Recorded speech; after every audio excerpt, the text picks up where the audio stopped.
Dans les années 1990, un biologiste, Lee Dugatkin, fait une expérience avec des gupilles, ces petits poissons. Il place une femelle face à deux mâles et il note lequel elle préfère. Jusque-là, rien d'étonnant. Ensuite, il lui montre une autre femelle en train de choisir, elle, le mâle que la première n'avait pas préféré. Puis, il laisse à nouveau la première femelle choisir. Et là, surprise, dans la grande majorité des cas, elle change d'avis et va vers le mâle qu'elle avait d'abord boudé, simplement parce qu'elle a vu une autre femelle le choisir. Sans modèle à copier, les femelles ne changeaient presque jamais d'avis. Avec le modèle sous les yeux, la plupart se retournaient. Ce que Dugatkin a mis en évidence, c'est ce qu'on appelle la copie du choix du partenaire. L'idée est simple. Pour un animal, savoir qu'un mâle a déjà été choisi par d'autres femelles est une information précieuse. Ça veut dire que d'autres ont déjà fait le tri à sa place, qu'il a sans doute quelque chose de bon, qu'il est un pari plus sûr. Plutôt que de tout évaluer toute seule, la femelle se fie au jugement des autres.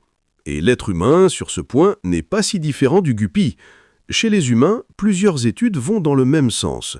Une femme a tendance à trouver un homme plus attirant quand elle voit que d'autres femmes le veulent, ou simplement quand il est entouré, apprécié, déjà choisi. On appelle ça la présélection.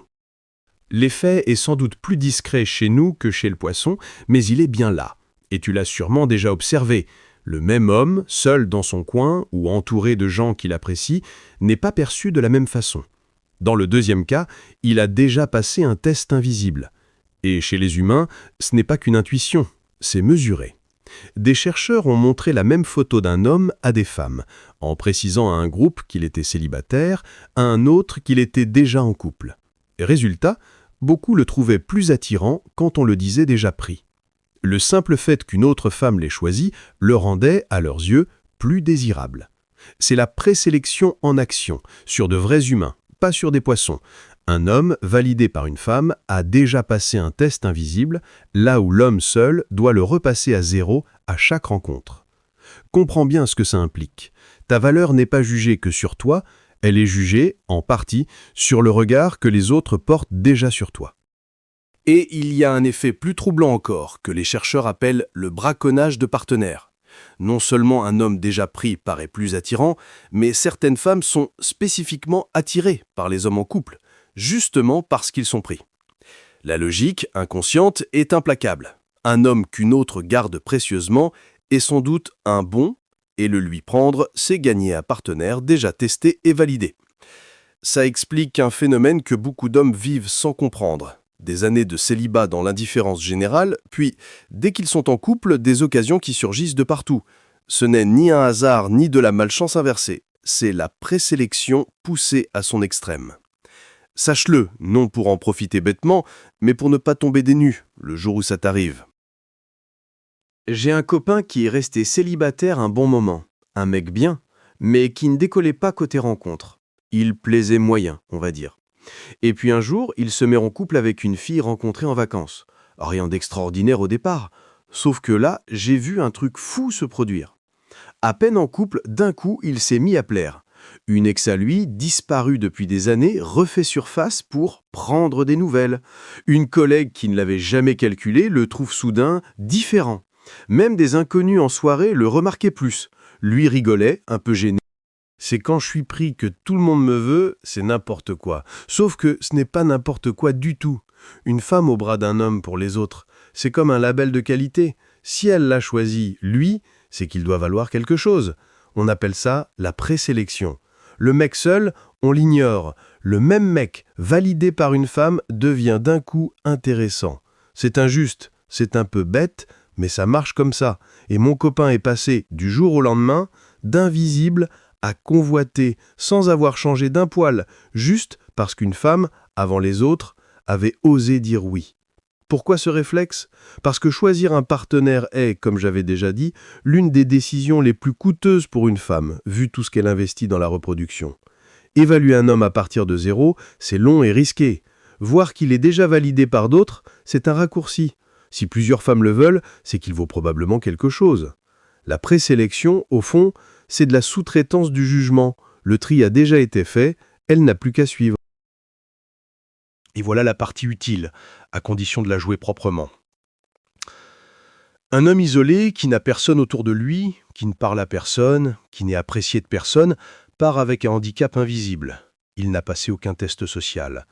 À l'inverse, un homme qui a une vie sociale, des amis qui l'estiment, des femmes qui l'apprécient sans qu'il couche avec elles, des gens contents de le voir, envoie en permanence un signal de valeur, sans dire un mot. Ce n'est pas de la manipulation, c'est juste la conséquence d'avoir une vie. Et il y a une forme de présélection qu'on oublie souvent, le respect des autres hommes. Une femme n'observe pas que la façon dont les femmes te regardent, elle observe aussi ta place parmi les hommes. Est-ce qu'on t'écoute dans un groupe? Est-ce qu'on te respecte? Qu'on te demande ton avis? Que les autres se tournent vers toi? Un homme qui a le respect de ses pairs envoie un signal de valeur aussi puissant que l'intérêt des femmes, parfois plus. À l'inverse, un homme qu'on chambre sans arrêt, qu'on ne calcule pas, qu'on traite comme quantité négligeable dans son propre groupe, le paie aussi côté femme. Travaille donc ta valeur parmi les hommes autant que parmi les femmes. Le vrai statut, celui qu'on gagne par les actes, se voit, et il parle pour toi. Et là encore, attention au piège du gars qui veut tricher. Faire semblant d'avoir des prétendantes, inventer des ex, mettre en scène de fausses photos avec des femmes, ça se voit, c'est pathétique et ça produit l'effet inverse. La vraie présélection ne se fabrique pas, elle se gagne, en devenant un homme que les gens ont sincèrement envie d'avoir dans leur vie. Si plusieurs personnes t'apprécient pour de vrai, tu n'as rien à mettre en scène, ça se voit tout seul. Et l'inverse est vrai, et c'est important, la présélection peut aussi jouer contre toi. Un homme qu'on voit courir après toutes les femmes, écrire à tout le monde, disponible pour n'importe qui, envoie le signal opposé. Si tout le monde peut l'avoir, c'est que personne ne l'a vraiment trié. Ce n'est plus « les autres le veulent, donc il vaut quelque chose », c'est « il se propose à tout le monde, donc il ne vaut pas cher ». La rareté et la présélection vont ensemble. Un homme qui a de la valeur aux yeux des autres est aussi un homme qui ne se jette pas sur la première venue. Et il faut être lucide sur ce que la présélection fait et ne fait pas. Elle ouvre la porte, elle attire le regard, elle te fait remarquer, elle te donne une longueur d'avance, mais elle ne garde personne. Une fois la porte ouverte, c'est ton caractère, ta présence, ta façon de la traiter et de mener ta vie qui décide si elle reste. Un homme qui n'aurait que la présélection, sans rien derrière, c'est comme un beau magasin vide. On entre, attiré par la vitrine, et on ressort déçu. Ne fais donc pas de la validation des autres ta seule carte, sertant pour qu'on te remarque, puis montre une vraie substance. Le regard des autres te fait ouvrir le bal. C'est ce que tu es vraiment qui décide si la danse continue. Et il faut désamorcer une angoisse que ce phénomène peut faire naître en toi. Si elle me veut surtout parce que d'autres me veulent, alors elle ne m'aime pas vraiment moi. Calme-toi, la présélection n'est qu'un projecteur, pas le spectacle. Elle braque la lumière sur toi, elle ne fabrique pas de toutes pièces des sentiments. Une femme attirée d'abord par le fait que tu es apprécié, finit, si elle reste, par t'aimer pour qui tu es, pas pour ta cote. C'est juste la façon dont l'attention se déclenche depuis la nuit des temps. Ne te ronge pas avec ça, serre-t'en pour qu'on te voie et laisse ensuite ta vraie valeur faire le reste. Le projecteur attire les regards, ce qu'on découvre ensuite sur scène, ça, c'est toi. Et il y a un revers à comprendre, pour toi cette fois. Ne deviens pas accro à la validation. Se servir de la présélection, c'est intelligent, mais bâtir toute son estime sur le regard des autres, c'est un piège. L'homme qui n'existe que par l'approbation extérieure, qui a besoin qu'on l'admire pour se sentir quelqu'un, est en réalité fragile, et ça finit par se sentir. La présélection doit être la conséquence de ta vie, pas son but. Construis d'abord une valeur que tu portes en toi, indépendamment de qui t'aime ou t'admire ce mois-ci. Un homme solide de l'intérieur se sert du regard des autres comme d'un bonus, jamais comme d'un appui dont il ne pourrait plus se passer. Et c'est cette solidité-là, justement, qui rend la présélection durable. Et il faut comprendre pourquoi ce réflexe est si puissant et comment le monde moderne le démultiplie. À l'origine, c'est une économie de l'information. Choisir un partenaire coûte cher, en temps et en risque, alors le cerveau prend des raccourcis. Si d'autres femmes l'ont déjà validé, lui, c'est qu'il a sans doute passé un test que je n'ai pas le temps de faire moi-même. C'est rationnel à l'échelle de l'évolution. Sauf qu'aujourd'hui, ce signal est devenu une monnaie qu'on exhibe et qu'on fabrique. Les réseaux sociaux ont transformé la présélection en chiffres. Un nombre d'abonnés, des commentaires de femmes, des photos qui suggèrent une vie sociale riche. Tout un théâtre de la validation. Comprends-le pour deux raisons. D'abord pour ne pas te faire avoir par les façades des autres, ensuite pour bâtir, toi, une vraie vie sociale qui produit ce signal honnêtement, au lieu de le simuler. Comment on construit ça honnêtement, sans tricher, en ayant pour de vrai une vie sociale? Soit le gars qui rassemble, qui organise, qu'on est content d'avoir dans la pièce, et des amies femmes sans calcul. Un homme qui s'entend bien avec des femmes rassure les autres femmes.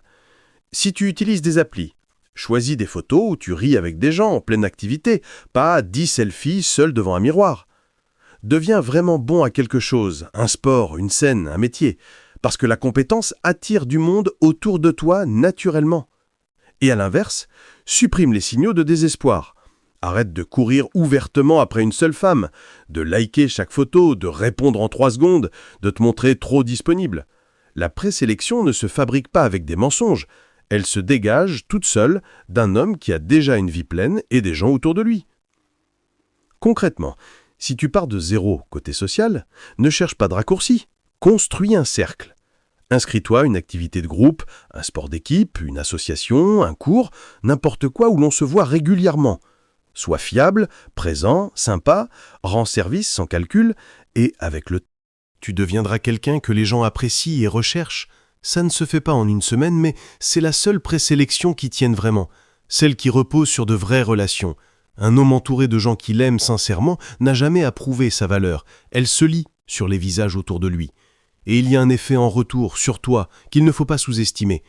Quand tu as réellement une vie sociale pleine, des gens qui t'apprécient, des options, tu n'as plus besoin de t'accrocher à une seule rencontre comme à une bouée. Et ça change tout dans ton attitude. Tu es plus détendu, moins demandeur, moins suspendu à la réponse de l'autre, parce que tu sais que ta vie sera belle quoi qu'il arrive. Or, c'est exactement cette aisance-là qui attire.